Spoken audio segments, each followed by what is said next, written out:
Hi! So glad you guys could join us for Mystery Quilt 50. Can you believe we're on our 50th Mystery Quilt? I'm so excited. You have been following us on this journey since we opened in 2013, and I'm just so glad that you guys have stayed with our business, keep returning, keep doing the mystery quilts. For those of you that are new to our mystery quilts, welcome.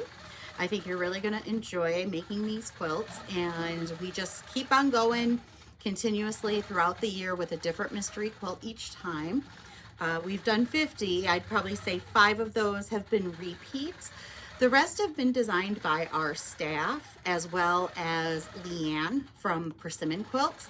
Thank you very much, Leanne, for letting us use your patterns to make these beautiful quilts. If you are on our Facebook page, you can always look at past mystery quilts. We have photo albums with a lot of the past mysteries, and we're very excited to bring you the next mystery quilt. So we have 3 different fabrics that we're using: dark 1, dark 2, and a light. So I wanted to show you really quick my fabrics. My dark 1 is this dark red. It's got a little bit of a swirl on it. My dark 2 is this navy blue. It has a little bit of a confetti look to it. And my light fabric is this cream. It's got a little wave texture with some dots. Okay, so for your cutting this week, you are going to need to cut 5 2.5 by width of fabric strips of your dark 1 and your dark 2, and you're going to subcut those 5 strips into 72 2.5-inch squares. So you'll cut your first 4 strips completely, and then your 5th strip you'll probably only cut half of that to get the 72 squares that you need. Okay, so both dark 1 and dark 2, 72 squares of each. And then of your light fabric, you're going to cut 4 4.5-inch by width of fabric strips, and you're going to subcut those into 36 4.5-inch squares. And that will use all 4 of those strips. Okay, once you've done that, you are going to draw a diagonal line on the wrong side of your dark 1 and your dark 2 fabrics. Okay, so you're just going from corner to corner on the wrong side of the fabric. You want to do that with all 72 squares of each color. All right, we're making flying geese this week. Sorry guys, I know how much you love flying geese, but let's get started on how that goes together. The first thing that you want to do is take 2 pieces of your dark 1 fabric. Both of these have the diagonal line drawn on the wrong side.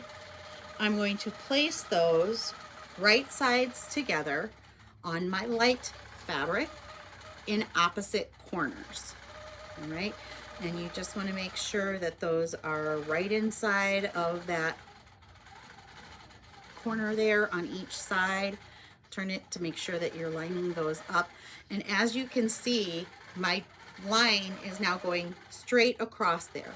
And I am going to stitch a scant 1/4 inch. So what is a scant 1/4 inch? That's not a full 1/4 inch. It's about 1 thread width inside of that 1/4 inch line, okay? So let's go over here to my machine. We'll go ahead and line that up for a scant 1/4 inch. And you're going to stitch on both sides of this line.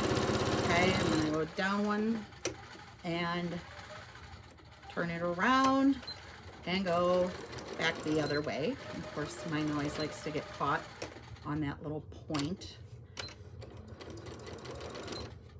There it goes. Oh, wow, it is just gonna not cooperate with me just because you are watching. That's exactly why it's gonna be like that. I'm gonna cut my thread and try this again.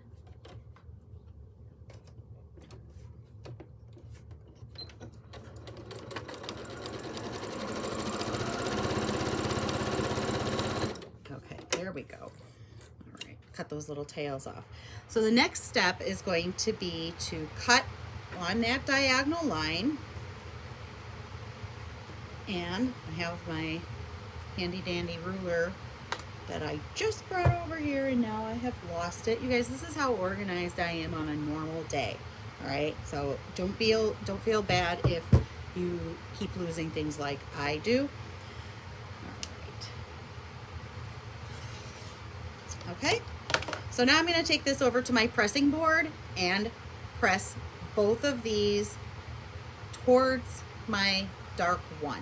All right, we'll be right back.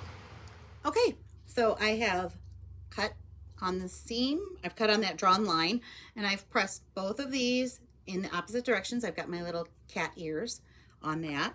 And now what I want to do is on this opposite corner, I'm going to place my other piece that has my line drawn, and I'm going to stitch that scant 1/4 inch on each side of this line.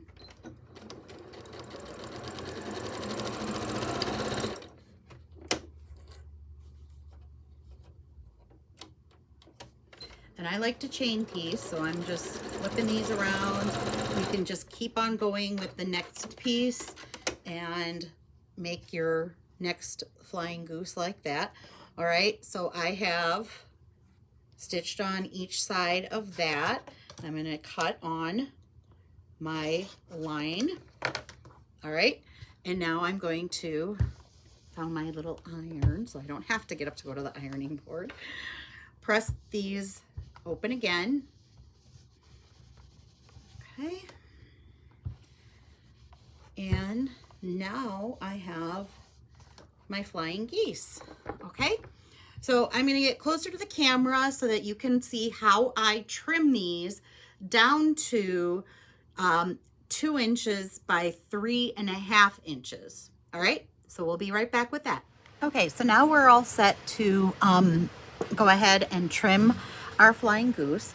The first thing I will have you do is make sure the nose of the flying goose is pointed towards you. All right, obviously it's upside down on the camera right now, but you want to have that nose pointed towards you here. Now, my flying goose is going to be 2 inches by 3.5 inches. So what I want to do on my ruler is mark 1 3/4 of an inch horizontally and vertically. So you can see here on my ruler, 1 3/4, 1 3/4. I have put a little dot right there, and this follows this diagonal line that comes across.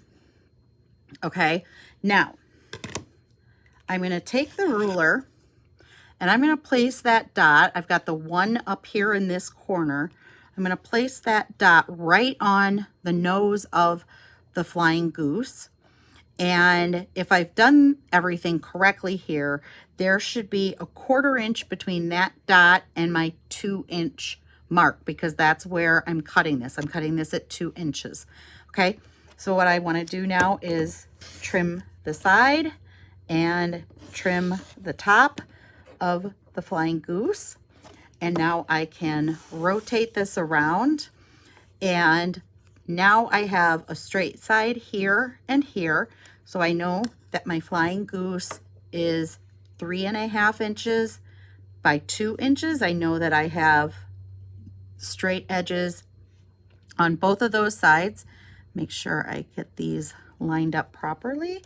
And I'm going to trim here and here.